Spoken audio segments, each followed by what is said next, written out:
We got married yesterday. She didn't want you ruining it." Those were the first words my son-in-law said when I called to ask about Emma's wedding plans. Not congratulations, not an invitation to celebrate, just cold dismissal. I stood there in my kitchen, phone pressed to my ear, listening to Alex Davis, Stanford MBA, Meta Product Manager, my daughter's husband of exactly 18 hours, deliver the news like he was canceling a business meeting. "She was worried you'd embarrass her in front of our friends," he continued, that smirk audible in his voice. "You know how it is with your background." I smiled, actually smiled, because Alex had no idea who he was really talking to. If you've ever been underestimated because of how you look or sound, you need to hear this story. Let me back up. My name is Tom Wilson. I'm 59 years old, and for the past 8 months, I've been watching my own daughter slowly disappear from my life. Not because of anything I did wrong, but because her new husband decided I wasn't good enough for his world. It started subtle. Emma began declining our Sunday dinners. "Alex and I have plans," she'd say. Those plans always seemed to involve his Stanford friends or Meta colleagues, people who, according to Alex, wouldn't really understand our family dynamic. I drive a Ford F450 Super Duty, paid $180,000 for it, custom leather interior, but Alex only saw the truck part. When I'd pick Emma up for lunch, he'd make comments. "Really, Em? You're riding in that thing?" Like my truck was some embarrassment instead of a vehicle worth more than his leased Tesla. The boots were another target. I wear Lucchese Customs, $2,800 handmade leather. To most folks, they just look like work boots. To Alex, they were proof I was blue-collar. He'd actually wince when I'd walk into their Georgetown condo like I was tracking mud on his pristine floors. "Your dad's nice," I overheard him tell Emma once, "but maybe we should meet my colleagues somewhere else. You know how first impressions work in tech." Emma started changing. My confident, proud daughter began apologizing for me. "Sorry, Dad talks a lot about construction stuff." Or, "Dad didn't go to college, so he doesn't really get the tech world." That last one stung, because I do have a degree, MBA from University of Texas, earned it nights and weekends while building Wilson Construction from the ground up. But Alex never asked about my education. He just assumed. The social media posts were worse.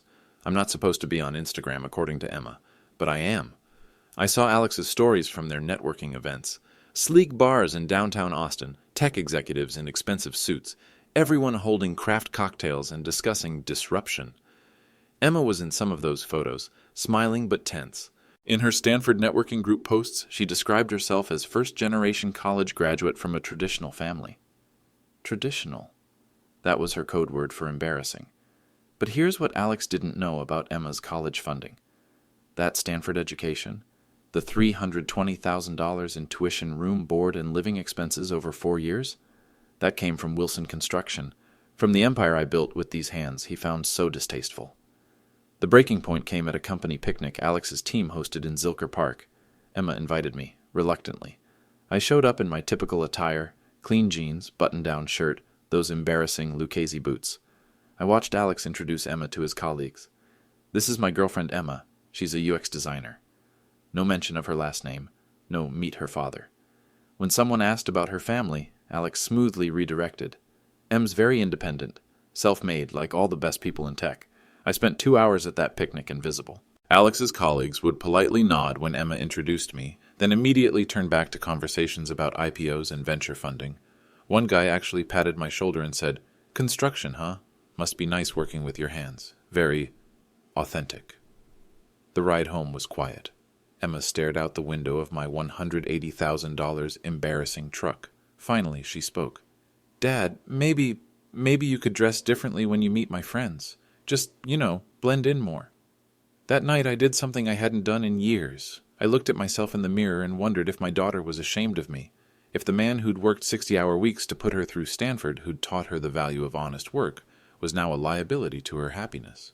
What Alex couldn't see, what neither of them understood, was that I wasn't just Tom Wilson, construction worker. I was Tom Wilson, CEO of a company that had fundamentally shaped the Austin tech boom they were all so proud of. But understanding would come soon enough. The phone call that would change everything came on Wednesday, November 20th, at 9:47 p.m. Alex had been drinking. I could tell from his voice, loosened by whiskey and emboldened by whatever conversation he'd just finished with his Stanford buddies. "Tom, we need to talk," he started, skipping any pleasantries. "This whole father of the bride thing? It's not happening." "What do you mean, son?" "Don't call me son." His voice carried that particular edge rich kids get when they're about to explain why they're better than you. "Look, Emma and I have been discussing it. Your presence at our events creates awkward situations." "Awkward how?" "Come on, Tom. You know how. The truck, the boots, the way you talk about concrete and construction sites. My colleagues don't know what to do with that." I set down my coffee, kept my voice level. "I talk about my work because that's what I do for a living." "Right, and that's fine for you. But Emma's trying to build a career in tech. She needs to network with people who think strategically, who understand innovation and disruption, not—" He paused, searching for the right insult. "Not blue-collar thinking. Blue-collar thinking. You wouldn't understand. It's about intellectual sophistication, about seeing the big picture. Emma's brilliant. She graduated from Stanford. She deserves to be around people who can match her intelligence level." That's when something shifted inside me. 25 years of building a business, of earning respect through results rather than pedigree, of proving myself in boardrooms across Texas. And this kid thought I couldn't understand strategic thinking. "Alex, what exactly do you think I do?" "Construction, right? You build things." "Look, there's nothing wrong with that. Society needs people who work with their hands. But Emma's moved beyond that world." "Moved beyond?" "Tom, she has an MBA from Stanford. She works for one of the most innovative companies in the world. She's part of something bigger than building things." I smiled. Actually smiled, though he couldn't see it through the phone. Sorry, Alex, can I ask you something?" "What?" "Do you know where Meta's Austin data center is?" Confused pause. "Yeah, it's out in East Austin somewhere." "Why?" "How about Google's new server farm, the one supporting their Texas cloud operations?" I don't really deal with infrastructure. That's not my department. Amazon's fulfillment center expansion, the one that's going to handle same-day delivery for the entire Central Texas region? Tom, what's your point? I work on product development, not logistics. My coffee had gone cold, but I was just getting warm. My point, Alex, is that you might want to know a little more about who you're dealing with. What's that supposed to mean? It means, son, that you and I are going to have a very interesting conversation soon. I hung up. Alex had no idea what was coming next. That night, I didn't sleep. Instead, I sat in my home office, surrounded by 30 years of Wilson construction history, and made a decision that would change everything. The office walls tell the story Alex never bothered to ask about. There's the photo of me shaking hands with Michael Dell at the groundbreaking for Dell's new campus expansion. Another shows me with the governor of Texas at the ribbon cutting for the state's largest renewable energy project.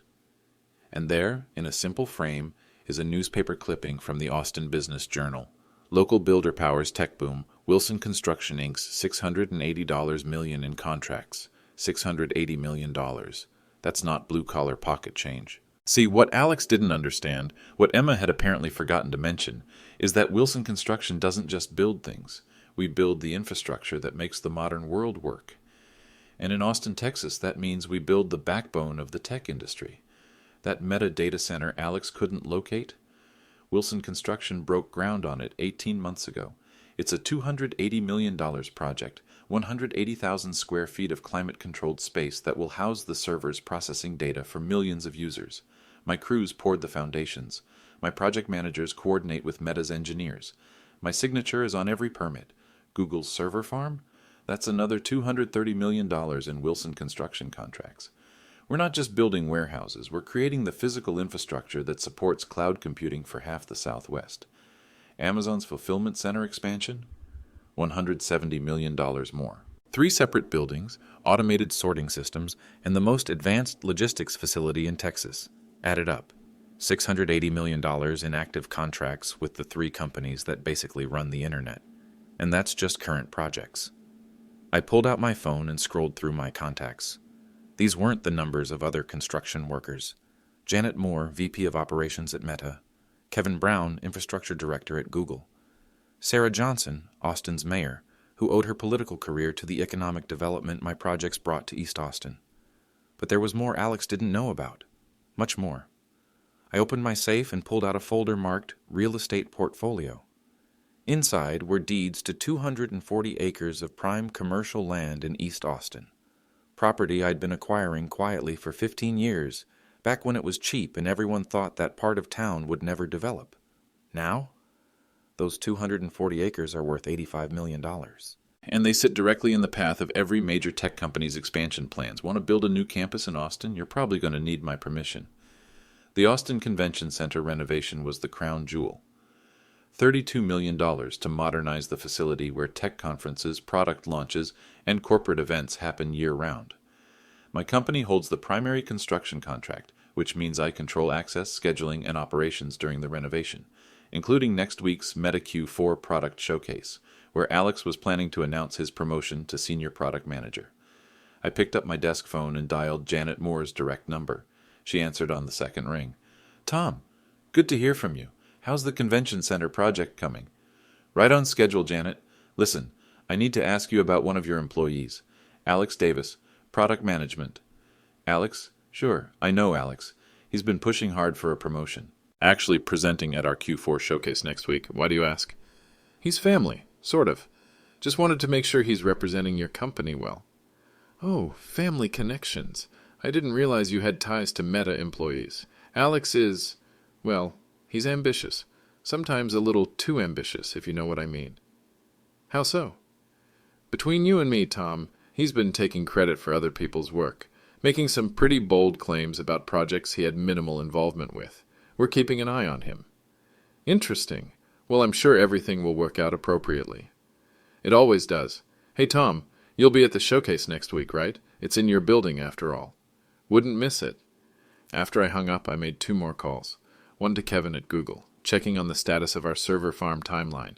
One small delay in our construction schedule would push their project back 3 months and cost them millions in lost efficiency. The second call went to my attorney. I needed to review the specific terms of our construction contracts, particularly the clauses about project delays and their impacts on client operations. By morning, I had a plan. Alex thought Emma was embarrassed by her construction worker father. He was about to learn that the entire tech industry he was so proud of was built on foundations I'd laid. Time to set some boundaries. Monday morning, November 25th, I made 3 phone calls that would ruin Alex's week. The first went to my project manager at the Meta data center site. "Jimmy, we need to slow things down a bit on Building C. Problems, boss?" "Permit issues. The city's asking for additional environmental impact assessments before we can proceed with the server installation phase." Jimmy knew better than to ask follow-up questions when I used that tone. "How long are we talking?" 2 weeks, maybe 3. Make sure Meta's people understand it's completely out of our hands." It wasn't, of course. I sit on the Austin Planning Commission's Infrastructure Advisory Board. One phone call to the right person, and suddenly there were routine concerns about soil composition and drainage that required additional review time. Perfectly legal, completely within contract terms, and absolutely devastating to Alex's product timeline. The second call went to my contact at Google. "Kevin, Tom Wilson, we've hit a snag with the cooling system installation at your server farm." "What kind of snag?" "Supplier sent the wrong specifications for the industrial chillers. We're going to need to special order the correct units." "How long?" 6 weeks, maybe 8. You know how it is with specialized equipment." The truth was simpler. Wilson Construction maintains exclusive relationships with 3 major industrial cooling suppliers. When I suggested they might want to prioritize other clients' orders for a few weeks, they understood completely. Business relationships work both ways. Kevin wasn't happy, but he knew the construction business well enough to understand that delays happen. "Any way to expedite?" "I'll see what I can do, but you know how suppliers are when they smell desperation." The third call was more delicate. "Sarah, it's Tom Wilson." "Tom, how's retirement treating you?" Austin Mayor Sarah Johnson and I had history. Not the kind Alex would understand, but the kind that built cities. When she was a city council member trying to bring tech jobs to Austin, I was the one who convinced the planning board to fast-track commercial development in East Austin. My projects created 3,400 permanent jobs and generated $2.1 billion in economic activity. Can't complain. Listen, I need a small favor. Name it. Amazon's been pushing for expedited permits on their fulfillment center expansion. I'm wondering if we might want to slow that process down just a bit. Any particular reason? Let's just say I have some concerns about their local management practices. Sarah understood. In municipal politics, concerns about management practices could mean anything from workplace safety to environmental compliance. The beauty was, it didn't matter what it actually meant. The result would be the same. I'll have the permit office request additional documentation, probably add 3-4 weeks to the timeline. Much appreciated. The dominoes started falling by Tuesday afternoon. Alex called Emma, panicked. "Babe, we've got a crisis at work. 3 of our major infrastructure projects just hit delays simultaneously." Emma, still believing her father was just a simple construction worker, offered sympathy. "That sounds stressful." "It's worse than stressful. My product launch depends on that Meta data center being operational. If it's delayed, our entire Q4 timeline collapses." Can't you work around it? Work around it? Emma, you don't understand. This isn't like designing a website where you can just adjust a few pixels. Physical infrastructure is physical. If the servers can't be installed, they can't be installed. What about your other projects? Google's server farm is delayed indefinitely. Some supply chain issue with cooling systems, and Amazon's fulfillment center expansion just got held up in permitting hell.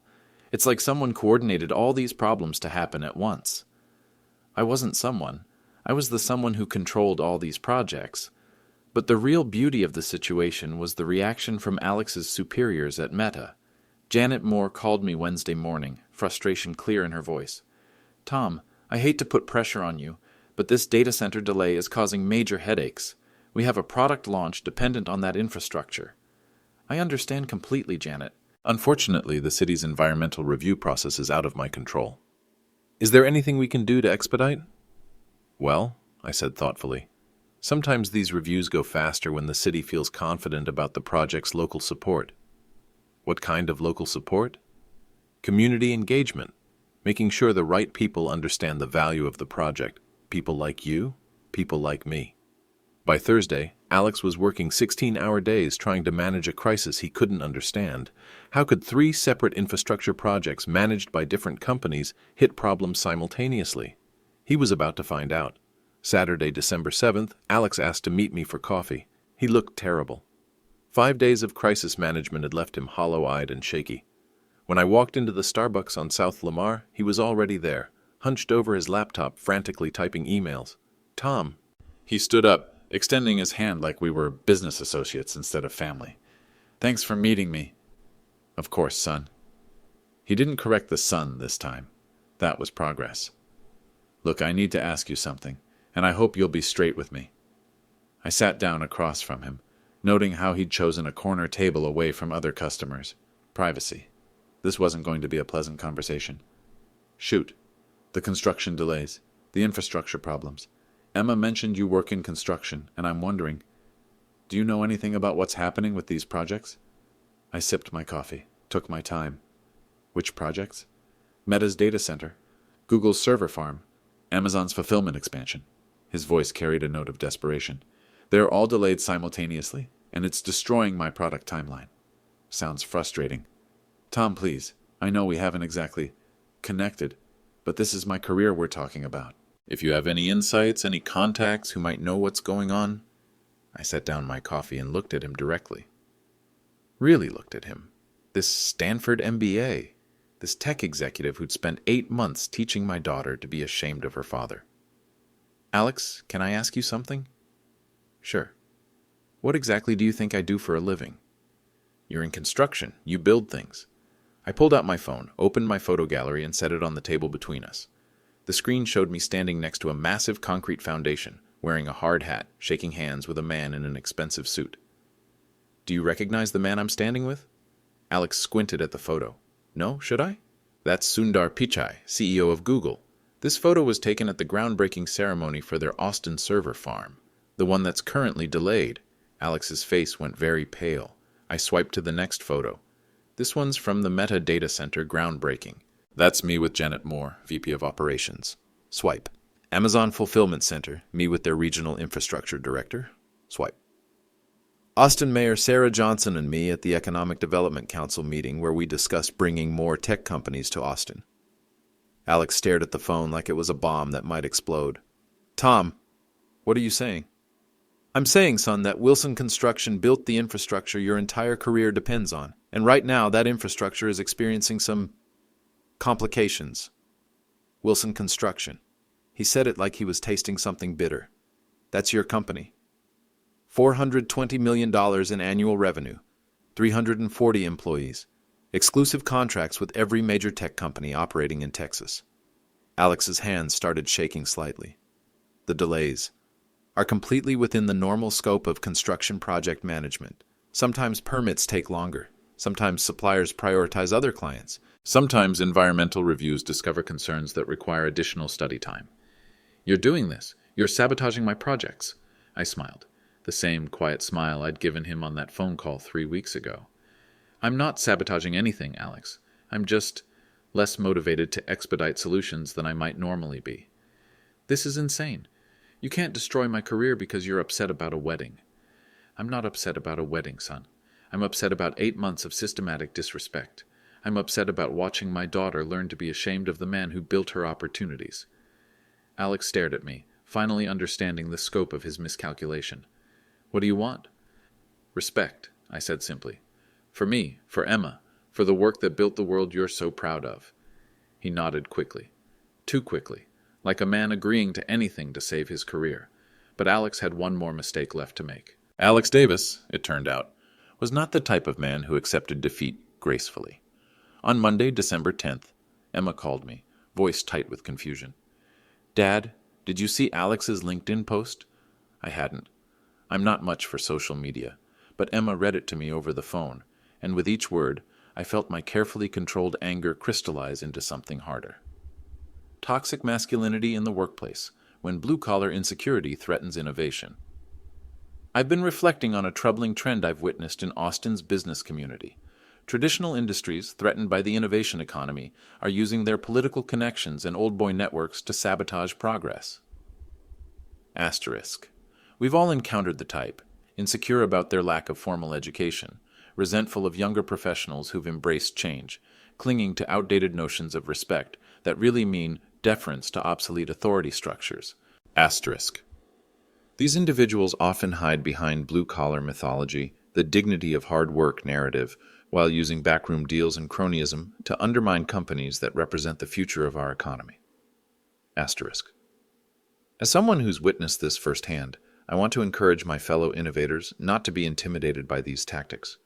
Progress requires us to move beyond the limitations of previous generations, even when those generations resist change.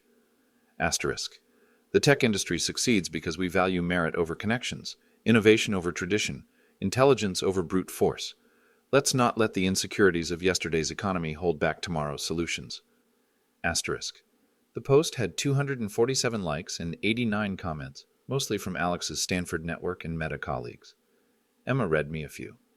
So true, old Austin versus new Austin in a nutshell. Asterisk. Classic example of legacy privilege trying to control emerging markets. Asterisk. This is why I moved to Austin from SF. Same innovation. Less resistance from local politics. Asterisk. Emma's voice cracked as she finished reading. Dad, he's talking about you, isn't he? I set down my coffee, walked to my office window, and looked out at the Austin skyline. Half the buildings I could see had been constructed by Wilson Construction. The cranes building the others belonged to my competitors, but they were using concrete from my suppliers, steel from my vendors, permits expedited through relationships I'd spent 30 years building. Yes, sweetheart, he's talking about me. But it's not true. You're not trying to hold back progress. You're part of progress. For the first time in 8 months, Emma sounded like my daughter again. I know that, honey. And soon everyone else will too. What Alex didn't understand about LinkedIn is that it's not just a platform for tech professionals. Construction executives use it too. City planners, economic development officials, the people who actually build the infrastructure that supports innovation. By Tuesday morning, my phone was ringing off the hook. Kevin Brown from Google called first. Tom, did you see this Davis kid's post? The one essentially calling you a corrupt old boys network operator? I saw it. You know that's horseshit, right?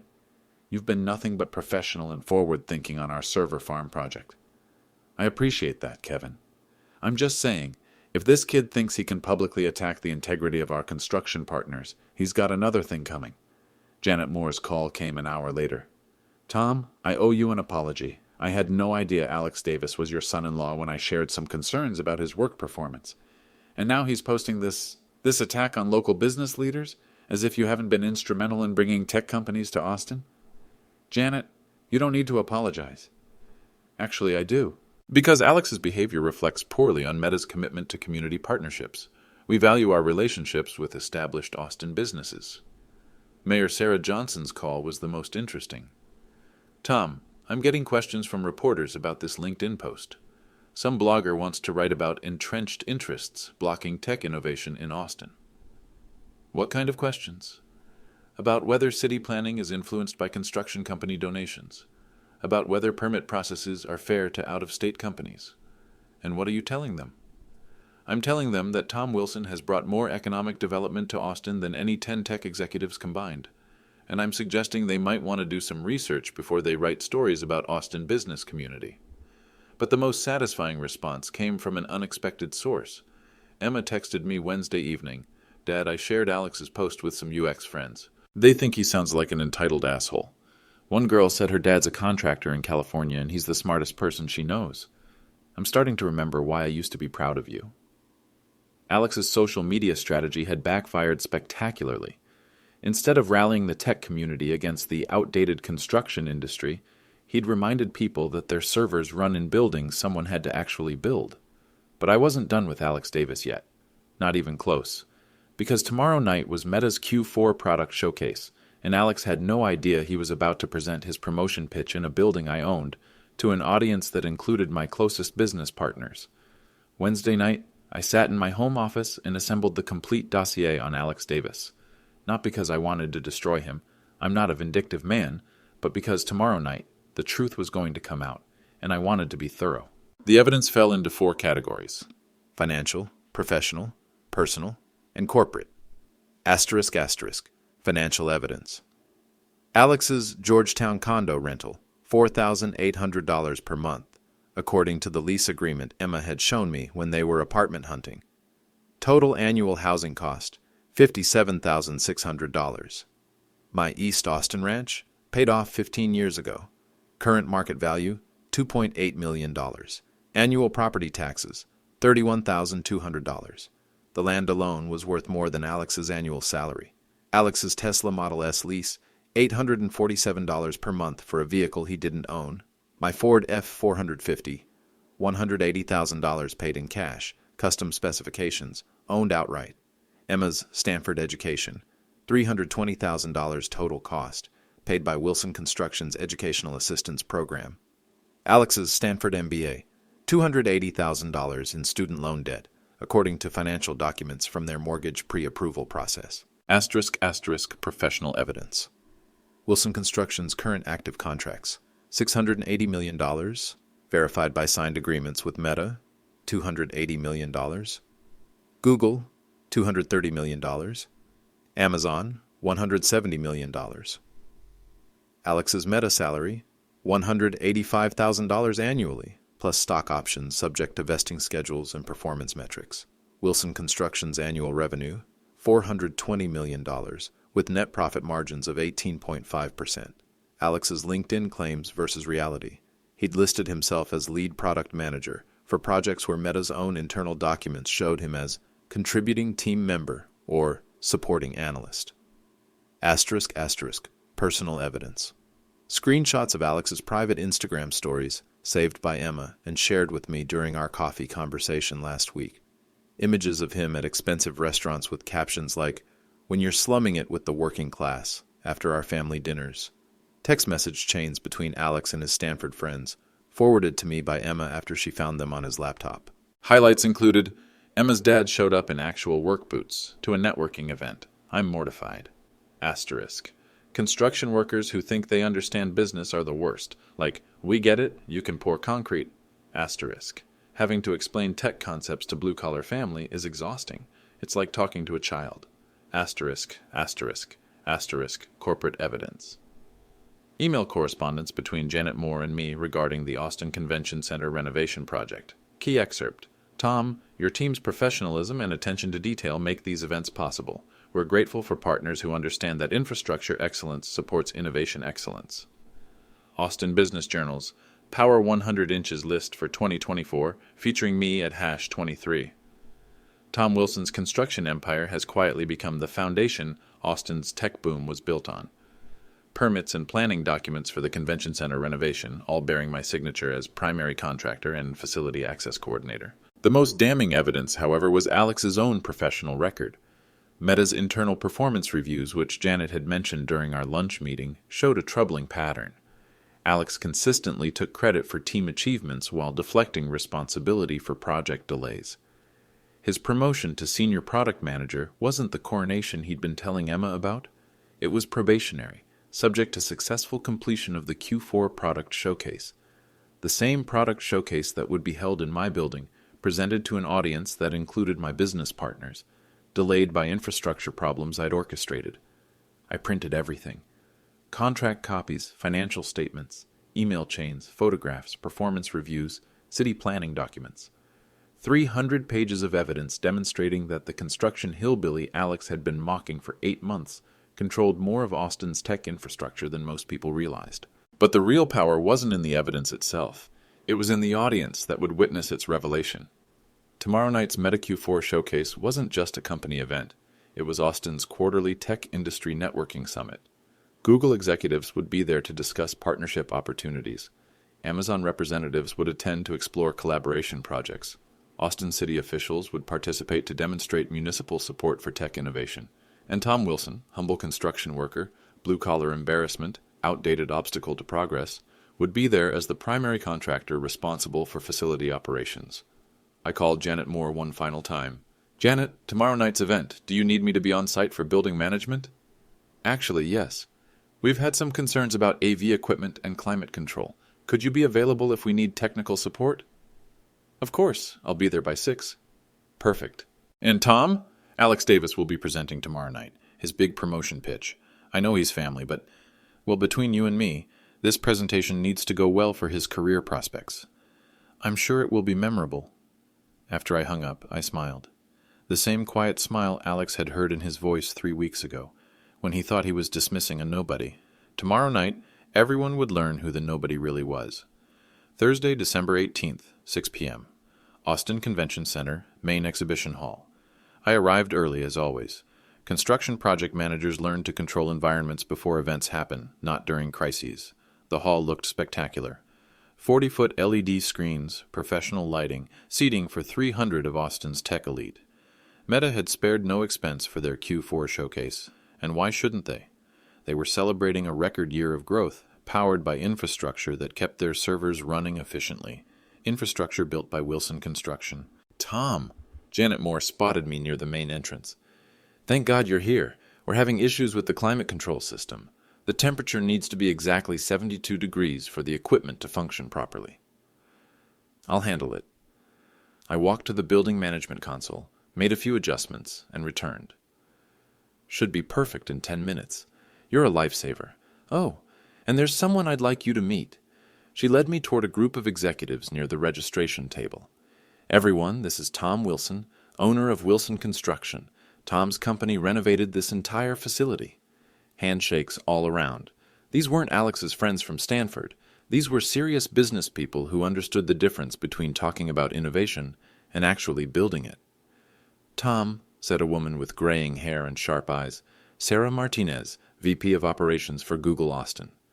Your team's work on our server farm has been exceptional."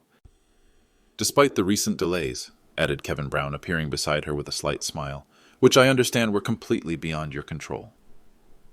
"Sometimes these projects hit unexpected complications," I replied diplomatically.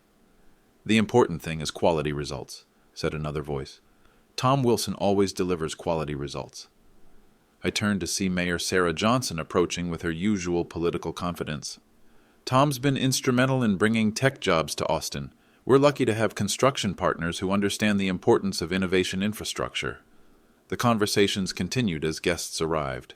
Austin's tech community isn't huge, everyone knows everyone, and Tom Wilson was apparently known as the guy who built the buildings that kept their businesses running. Alex arrived at 6:45 p.m. He looked confident, polished, ready for his big moment. Custom-tailored suit, expensive shoes, the bearing of a man about to achieve everything he'd worked toward. He scanned the room, nodding at colleagues, clearly pleased with the turnout for his presentation. He spotted me near the back of the hall and froze. For a moment, our eyes met across the room. I could see him processing my presence, trying to understand why his blue-collar father-in-law was at Meta's exclusive corporate event. I smiled, that same quiet smile. Alex approached slowly, like a man walking toward his own execution. "Tom, what are you doing here?" "Building management," I said simply. "Someone needs to make sure the AV equipment works properly." "Building management?" His voice carried a note of confusion. "This is my building, Alex. Well, technically it belongs to the city of Austin, but Wilson Construction holds the renovation contract. I'm responsible for making sure events like this run smoothly." Before Alex could respond, Janet Moore appeared at the podium. "Ladies and gentlemen, welcome to Meta's Q4 Austin Showcase. Tonight, we're celebrating not just our achievements, but the partnerships that make innovation possible." The lights dimmed. Alex straightened his tie, took a deep breath, and walked toward the stage. "Our first presenter tonight is Alex Davis, who's been instrumental in coordinating several of our major infrastructure projects." Polite applause as Alex took the stage. He looked confident, professional, ready to deliver the presentation that would secure his promotion. "Thank you, Janet. Good evening, everyone. I'm excited to share some remarkable achievements from Meta's Austin operations." He clicked to his first slide. Q4 infrastructure milestones. This quarter, we've made significant progress on 3 major projects that will define Meta's Texas expansion strategy. Second slide, data center excellence. Our new data center represents a $280 million investment in Austin's tech infrastructure. Despite some minor construction delays, we're on track for full operational capacity by Q2 next year. I noticed several people in the audience exchanging glances. Kevin Brown from Google looked amused. Sarah Martinez was checking her phone. "The delays Alex mentioned," Janet Moore interrupted gently, "were due to permit requirements completely outside our control. Our construction partners have been exemplary throughout the process." Alex nodded quickly. "Of course. What matters is that Meta's leadership in infrastructure development continues to set industry standards." Third slide, partnership innovation. We've also strengthened our relationships with other tech leaders. Google, Amazon, and Meta are collaborating on shared infrastructure solutions that will benefit the entire Austin community. That's when Sarah Martinez stood up. "Alex, can I ask you a question?" "Of course." "You mentioned construction delays and permit issues. Are you familiar with the specific contractors working on these projects?" Alex hesitated. In the 3 weeks since our coffee shop conversation, he apparently hadn't done much research into Wilson Construction's actual role in his career. "Well, we work with several local construction companies." "Actually," said Kevin Brown, also standing, "all 3 projects, Meta's data center, Google's server farm, and Amazon's fulfillment center, use the same primary contractor." The room was getting uncomfortable. Alex sensed trouble but couldn't identify the source. That's correct. Local partnerships are important to Meta's community engagement strategy." Janet Moore walked to the center of the stage. "Alex, I think our guests would be interested to meet the man whose company built the infrastructure your presentation depends on." She gestured toward me. "Tom Wilson, would you join us on stage?" The room erupted in applause. Not polite corporate applause. Genuine appreciation from business leaders who understood exactly what they were clapping for. I walked slowly to the stage, enjoying Alex's expression as understanding finally dawned. "Ladies and gentlemen," Janet continued, "Tom Wilson, CEO of Wilson Construction, the company responsible for $680 million in active contracts that keep Austin's tech industry running." I took the microphone. "Thank you, Janet, and thank you, Alex, for that introduction to my work." Laughter rippled through the audience. "I want to address something Alex mentioned, those construction delays that have been affecting everyone's timelines." I looked directly at Alex, whose face had gone completely pale. "Sometimes, projects experience complications when there's insufficient respect for the people who build the foundations that support innovation. When contractors feel undervalued, they're less motivated to expedite solutions. However," I continued, "I'm pleased to announce that Wilson Construction has resolved all outstanding permit issues and supply chain complications. Meta's data center will be operational ahead of schedule. Google's server farm will be online by January. Amazon's fulfillment center will open on time." The applause was thunderous. Because that's what Austin's tech community deserves. Reliable infrastructure built by people who understand that innovation requires both vision and execution. I handed the microphone back to Alex, whose promotion presentation had just been completely overshadowed by the man he'd spent 8 months calling a hillbilly. "Alex," I said quietly so only he could hear, "respect isn't about degrees or salary, it's about results, and the results speak for themselves." As I walked back to my seat, the audience was buzzing with conversation. Alex stood frozen at the podium, his carefully prepared presentation suddenly irrelevant. Janet Moore rescued him by announcing a networking break, but the damage was done. Every person in that room now understood the power dynamic Alex had spent months misunderstanding. Emma appeared at my side during the break, having arrived late and witnessed the entire exchange. "Dad, I had no idea." "That's okay, sweetheart, but now you know." She looked across the room at Alex, who was standing alone near the registration table, ignored by colleagues who were busy introducing themselves to me. "What happens to Alex now?" "That," I said, watching her husband's career prospects crumble in real time, "depends on whether he's learned anything tonight." The consequences of that December evening unfolded with the methodical precision of a construction timeline. Alex's promotion was postponed pending further review. Janet Moore delivered the news privately the following Monday, but word spread quickly through Meta's Austin office. When you publicly embarrass yourself in front of 300 industry executives, confidentiality becomes impossible. By Wednesday, Alex had been transferred to a special projects role, corporate speak for professional exile. No direct reports, no client contact, no visibility with senior management. His new office was in the basement of Meta's temporary space, while their permanent facility waited for Wilson Construction to complete the data center project. The irony wasn't lost on anyone. Emma called me Thursday morning, voice shaky but resolute. "Dad, I need to apologize." "You don't need to apologize for anything, sweetheart." "Yes, I do." "For 8 months, I let Alex convince me that you were embarrassing, that your work wasn't important, that I needed to be ashamed of where I came from." I waited. Emma had always been thoughtful when she was ready to say something important. "I forgot that my Stanford education was paid for by Wilson Construction, that my UX design skills were developed on computer equipment you bought, that every opportunity I've had came from the foundation you built.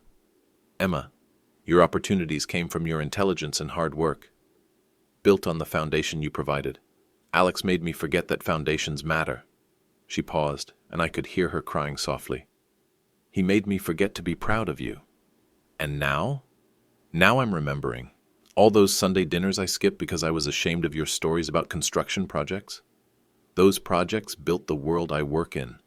Your stories were about creating the infrastructure that supports everything I do." That afternoon, Emma posted something on her LinkedIn that made me prouder than any business achievement I'd ever accomplished. "Proud daughter moment. My father built the data centers that power the apps you use, the servers that host the websites you visit, and the infrastructure that supports Austin's tech boom.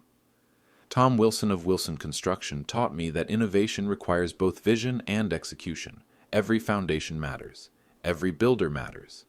Thanks, Dad, for showing me that authentic success comes from creating value, not just talking about it." Asterisk. The post received 2,400 likes and 340 comments, mostly from tech professionals sharing their own stories about family members in traditional industries who'd supported their careers. Alex's LinkedIn response was predictably defensive. "Great to see Emma celebrating family. Innovation requires diverse perspectives and mutual respect among all community stakeholders." Asterisk corporate speak for, "Please don't fire me." But the most significant consequences weren't professional, they were personal. Saturday evening, Emma and Alex came to my ranch for dinner. It was Alex's first time at my home, and I watched him process the reality of Tom Wilson's actual circumstances. The house sits on 47 acres in West Austin, built from limestone quarried on the property. 4 bedrooms, chef's kitchen, wine cellar, workshop that's better equipped than most construction companies' main facilities. The garage holds 5 vehicles. The F450 he'd mocked, a 1967 Mustang I'd restored myself, a BMW touring bike for weekend rides, a vintage Airstream trailer for camping trips, and Emma's college graduation present, a Tesla Model Y she'd forgotten I'd bought her. "You never mentioned the house," Alex said quietly. You never asked, I replied. We ate dinner on the back porch overlooking the hill country. Alex was subdued, polite, asking thoughtful questions about Wilson Construction's history and my transition from welder to business owner. Tom, can I ask you something? Sure. Why didn't you tell me who you were when I was being disrespectful? I considered the question while pouring coffee from the French press Emma had given me for Christmas 3 years ago. Because respect that has to be demanded isn't really respect, Alex. It's just fear dressed up as courtesy. I don't understand.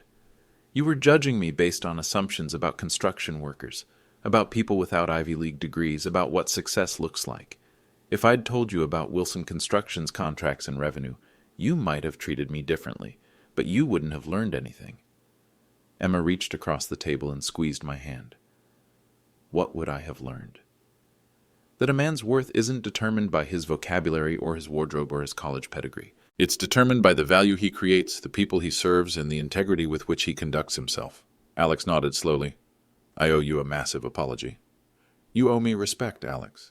Going forward, for the work I do, for the daughter you married, and for the fact that your success depends on infrastructure someone has to actually build. And Emma. Emma knows her own worth now. That's more important than any apology. We sat in comfortable silence, watching the sunset over Austin's skyline. Half the buildings visible from my porch had been constructed by Wilson construction crews. So what happens now? Alex asked. Now you decide what kind of man you want to be. Someone who looks down on people who built the world you live in, or someone who understands that innovation requires both dreamers and builders? Both dreamers and builders, he repeated. Both dreamers and builders. 3 months later, Alex was promoted to senior product manager, not because of connections or politics, but because he'd learned to work effectively with construction teams, municipal planners, and local contractors. His projects ran smoothly because he understood that technology success requires infrastructure excellence. Emma and I resumed our Sunday dinners. She brings Alex now, and he genuinely enjoys my construction stories because he finally understands that those stories are about building the foundation his career stands on. Last month, Wilson Construction broke ground on Meta's second Austin data center. Alex is the client liaison, which means he coordinates between Meta's product teams and my construction crews. It's a $380 million project, our largest contract to date. Alex still drives the Tesla, but he bought Emma a Wilson Construction Company shirt for her birthday. She wears it to networking events now, proud to explain that her father built the servers hosting the websites her colleagues design. The shirt reads, Wilson Construction building tomorrow's infrastructure today. Some people thought Alex learned his lesson the hard way. I think he learned it the right way. Because respect earned through understanding lasts longer than respect demanded through power. And foundations, whether they're made of concrete or character, are built to last.